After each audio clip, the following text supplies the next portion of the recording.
Сәлем достар, менің каналыма қош келдіңіздер.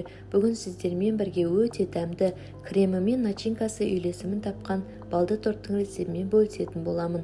Ыдысымызға жұмыртқамызды, қант пен балымызды салып араластырамыз.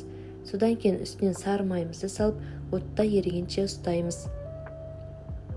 Ерігеннен кейін үстінен ас содамызды салып, бенчиктің көмегімен жақсылап араластырып тұрамыз. Оттан алып, үстінен ұнымызды 3 бөлікке салып, қамыр илейміз. Ұнымыздың қалған бөлігін столдың үстіне сеуіп, қамырымызды жақсылап илеп аламыз. Қолға жабысатын масса пайда болады. Артық ұн салмаңыздар. Дайын болған қамырымызды мешокқа салып, холодильникке 1 сағатқа жібереміз. Начинкасын жасауға кірісеміз. Замороженный малинамызды отта ерітіп алып, погруженный блендердің көмегімен езіп аламыз.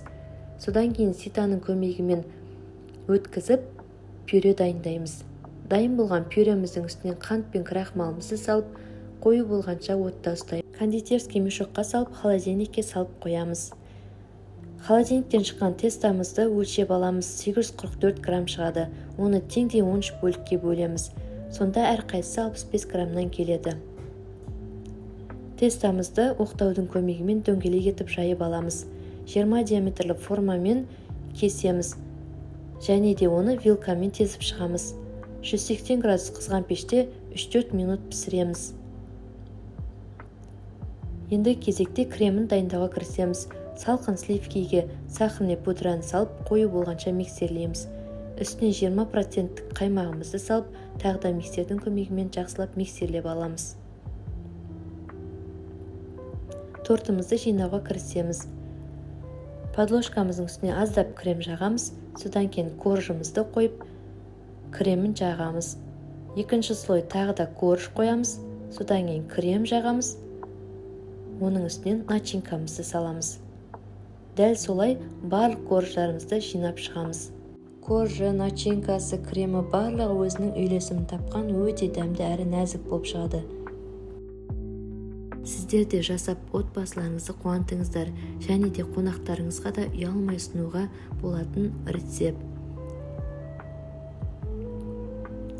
Тортымыздың барлығын жинап болғаннан кейін сыртына кольцомызды кигізіп, бетіне пищевой пленкамен орап, холодильникке 1 түнге немесе 3-4 сағатқа қойып аламыз. Холодильниктен шыққан тортымызды әрлеуге кірісеміз.